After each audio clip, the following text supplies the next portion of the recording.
We see a disco full of people and a girl, Robin, who first kisses a random guy and then dances alone while the crowd cheers. Girl number 2, also single, is sitting in a bar reading a wedding magazine.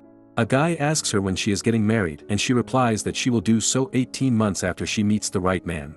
Meanwhile, another guy wakes up. He calls a girl who lives in the apartment across from his and asks her to come over.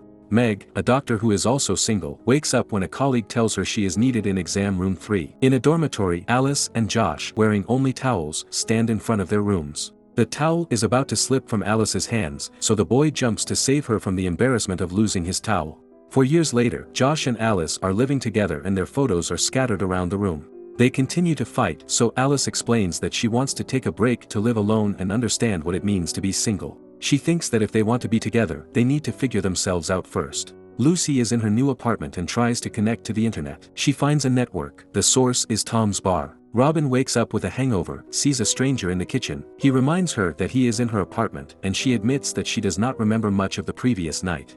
Alice is on her first day of work as a legal assistant when she meets Robin, who shows her around her new firm. Robin explains to Alice in great detail the best places to kiss colleagues to avoid the cameras. Lucy is at the bar. She meets Tom, the bartender. He teases her about the sentence he wrote on the computer, and Lucy decides to explain her dating philosophy to him in detail. She uses the peanuts in the jar to show him that the number of single guys is very small. Alice is about to go home after her first day at work, and Robin cannot believe that she is single and does not want to go dancing. So Robin decides to take her to a club. Lucy has a date that is not going well. Tom helps her leave and gives her the keys to the office so she can hide. Robin and Alice enter a bar and Robin tells her to find some men to buy them drinks. Alice approaches a group of men who look at her in confusion, but ends up saying random things. She realizes that her attempt is not going well, so she apologizes and goes back to Robin. After the date fails, Tom explains to Lucy that most girls only listen to what they want to hear. He gives her an example and starts talking to a girl. He tells her that he wants to date other girls because he does not want to hurt her. Robin introduces Alice to Tom, he buys her a drink, and when they dance, they end up kissing. The next morning, Meg tries to wake Alice. They are sisters, and Meg drinks her coffee and gets ready for work. Suddenly, Robin appears from behind the sofa. Meg is surprised to see Robin in her house, as she does not know her. Robin and Alice hurry to get to work on time. They finally arrive at work and a coworker tells Robin that she is 3.5 hours late. Meanwhile, Meg keeps an eye on a patient's children. She claims that other people might need a child to feel fulfilled, but she is not one of them. At the office, Alice pretends not to think about Tom, but gets excited when she receives a message from him. Soon after, Alice and Tom meet at the man's house. Tom explains to her that he tells all the girls that he is not the one for them, but the one they can have fun with. Tom shows her his fridge, which is empty. Tom explains that there is no drinking water or glasses. Alice leaves the apartment confused.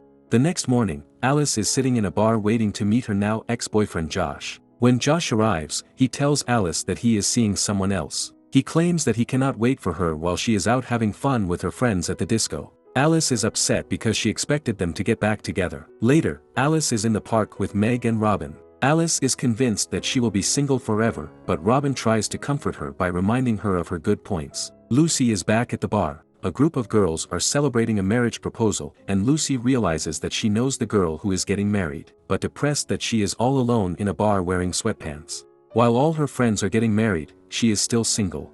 The other girls look at Lucy as if they feel a little sorry for her, but then Tom arrives and unexpectedly kisses Lucy and introduces himself as her boyfriend. The group is thrilled with the news. Lucy is happy that Tom has stepped in to save her from an awkward situation and greets him with a kiss on the cheek. Alice returns to her sister's house after a night out. She notices that Meg is in the room, picks up her laptop and shows Alice what she has been reading. She announces that she wants to have a baby and that she found a sperm donor in Sweden. She wants to be a single mother, so Meg will have to leave her apartment. So Robin and Alice are looking for a new apartment. They visit a nice, bright one and Alice likes it right away, so she decides to move there. A few nights later, she sees Josh through the window. She throws him the keys to let him up and tries to fix her hair before he comes in. Josh tells Alice that he is here to return some of his things because he is moving in with his new girlfriend. Josh notices the Spanish subtitles on the TV and tries to fix them. Alice is touched to see him helping her and hugs him from behind. She regrets breaking up their perfect relationship. Alice goes to her university's fall alumni networking event. Alice goes to the table to get a drink and meets another alumnus. He tells her that he now owns the building. Alice, Meg and Robin wait for Meg's pregnancy test to come back positive. Tom finds a gift in his bar, a jar of peanuts. He looks up and sees Lucy, who greets him and tells him that she found his peanut haul. There is a Christmas party at Robin and Alice's office. Alice is with her sister Meg, who seems to be having a hormonal crisis due to her pregnancy. Alice points out to Meg that a boy is staring at her, and Meg thinks he is too young for her and definitely not attractive. Ken approaches to introduce himself, so Alice leaves them alone. They have awkward conversations, but end up in bed together anyway. Lucy is on her way to the station with her new boyfriend, Paul. She opens her purse and shows him some things she got him, including a Christmas present consisting of a photo album of the two of them. He explains that getting engaged makes no sense to him because he just wants to date as many girls as possible without getting serious. Later, Lucy is in a bookstore reading children's stories about a prince and a princess. Lucy tells her modern version of the story, mentioning the money spent on makeup, high heels, and fake hair. As she speaks, she appears to be having a slight meltdown. Robin and Alice arrive at Josh's Christmas party. Josh says that he invited Alice because he knows how hard it is to be single for the holidays, and confesses that he told Michelle, his new girlfriend. Meg leaves the hospital for 10 minutes and goes out for a short break. Ken appears unexpectedly and offers her a coffee he got for her. They continue to walk and talk about Christmas trees. Meg explains that he cannot get one because he is never home and would probably let the tree dry out.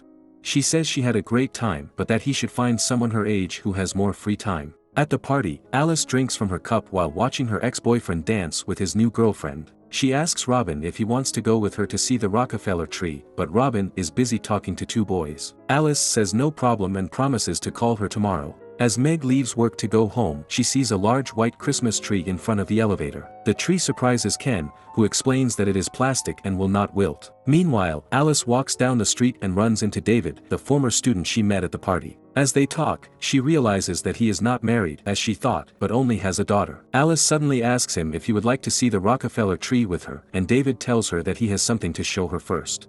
Alice opens her eyes and sees the Rockefeller tree through the window. They end up kissing. 3 months later, Alice is at David's house playing with his daughter. David sees Alice and his daughter singing together. This scene upsets David, who tells Alice not to mother his daughter. Alice apologizes and explains that she found out about his wife's death by accident.